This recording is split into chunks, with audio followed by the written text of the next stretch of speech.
to my channel. In today's video, I wanted to carry on reading to you one of my old diaries from the time in my life when I was really obsessed with babies.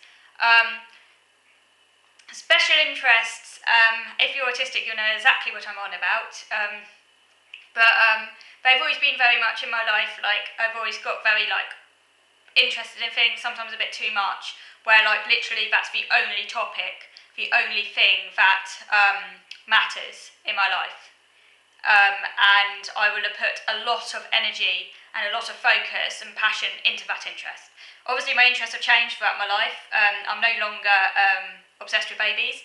The baby interest coincided with the Kate Winslet interest. The Kate Winslet interest kind of came first, because before that I was obsessed with Titanic, the historic disaster, and I saw the Titanic film because I was obsessed with Titanic, the historic disaster, and I'd read all the books about the Titanic. You know, I knew literally everything about the historical disaster. I saw the film Titanic, directed by James Cameron, with Kate Winslet and Leonardo DiCaprio in it.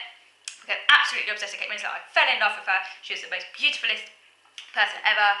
Absolutely obsessed with her. It was kind of like a kind of crush stroke obsession, because I fancied her as well, and I just loved her, and I couldn't stop looking at pictures of her. Because I am gay, obviously, if I wasn't gay, I might have become obsessed with a male actor, but because I'm gay, I became obsessed with a female actor. But it wasn't just a regular teenage crush like many neurotypical teenagers are obsessed with, or very interested in film stars. That's quite a common thing, particularly when you're a teenager. I took it to a whole other level. It wasn't just like that straightforward crush. It was my life. It literally, nothing else mattered. I was 100% totally obsessed. And because Kate Winslet had a baby, Mia, I then became obsessed with babies, and that became a kind of spin-off interest. So again, the two interests kind of coexisted pretty much throughout the whole of my teenage years. That was quite a long time. It was practically over a decade I was obsessed with these twin subjects that were basically all wrapped up with Kate Winslet. But anyway, so that's a little bit of context. So this diary here, carrying on then, when I went up to see my cousin, who was about 3 months old at the time, and I recorded everything about it because I was obsessed with babies. I also kept a lot of baby spotting diaries where I would follow random people up down the high street and take notes on them, which I might read one of those to you another time.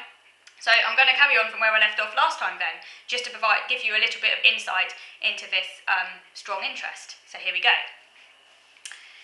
So 4th of January, I don't have a date, I think it was sometime in the early 2000s, so I would have been 14, oh no, how old would I have been? I think I would have been about 15, yeah, about 15, that sort of age. 4th of January, Saturday, breakfast, toast, Marge. I won't give the names, I'll just say a letter. I'll just call him M, just to preserve confidentiality. So M was alert in the morning, and I played a bit with him. He was placed surrounded by some cushions, which his head rested against in a corner by the breakfast table. When we had breakfast, he stayed there, giving occasional hic noises and screwing up his face. Auntie then took him and sat at the table eating breakfast, holding him. He was alert and sometimes hit his arms down on the table. After breakfast, I helped Auntie give M a massage in her bedroom. We undressed him on a towel on her bed. Auntie dipped her finger in some oil and rubbed her hands to get it warm. Then she rubbed her hands over and round his abdomen.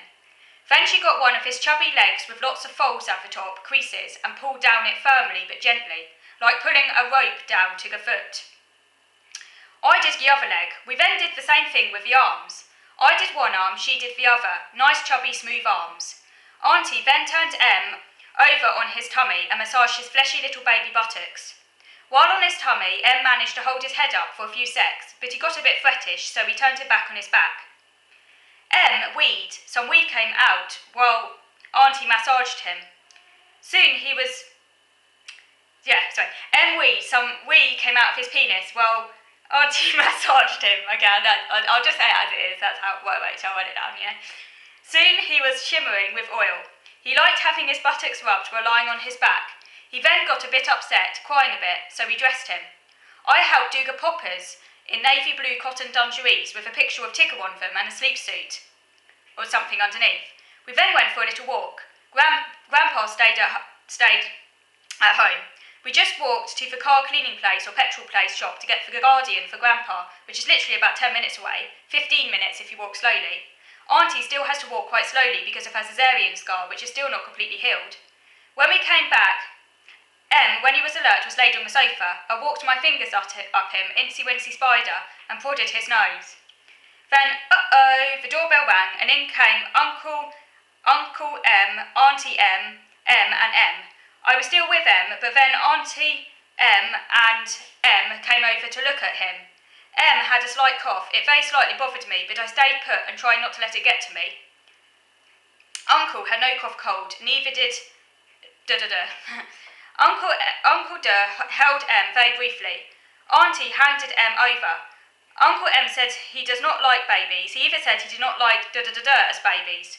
Then Auntie held She seemed to be more interested than but M then started to whinge, so gave him back to Auntie. Let's give you back to your mum, Mummy. M, from the time and people came, was grouchy and rather miserable. Then Uncle and came, they no cough cold. Auntie held M, but he started to cry. She still held him and talked to him when he was laid on the sofa. And me all crowded round him to entertain him with rattles, a textured soft octopus toy that Uncle gave him, and a soft bee with a tail that you pull, which gives a buzzing sound, and a black and white striped toy with a mirror. Auntie often went upstairs with M into her bedroom to calm him down. I think M must have been a bit overstimulated because he kept whinging and crying. He did go for short intervals when he didn't cry, and then he was crowded by his cousins. When you put your finger in M's hand, he clasps it. Sometimes his tiny fingers are open, but sometimes you have to stroke his hand and unfold them. M sucks his hands a lot, his hands fixed in his mouth, and he dribbles. Auntie says that he is sick quite a lot now, and that he'll probably be hungry again soon because he threw up his last feed. I've not seen him be sick though, although I see him dribble his saliva. He's a real dribbler. Seemed more interested in M than I held M standing up with his head against my shoulder, and I sat down on the sofa. I then offered him to Auntie took from me and gave him to who was sitting next to me. She showed how to hold him, but then M started to cry. Held M upstairs in Auntie's room, where I took a picture during one of M's brief calm moments, although generally speaking, apart from the morning, he was fretful all day. Sometimes when M cries, he has a high-pitched tone to it. Says she still does not want any children. Does not know whether he wants any. Uncle said that seeing M being paced up and down the room brought it all back to him. Auntie said that she certainly won't have another one, just by the thought of it. Uncle and Grandpa do not pay M much attention. Grandpa can't hold M anyway because of his hernia. Okay, so I'm just going to stop this video now because I don't want the video to run out. So I'm going to be moving on to video number 2 now to carry on this reading. So moving on to video number 2.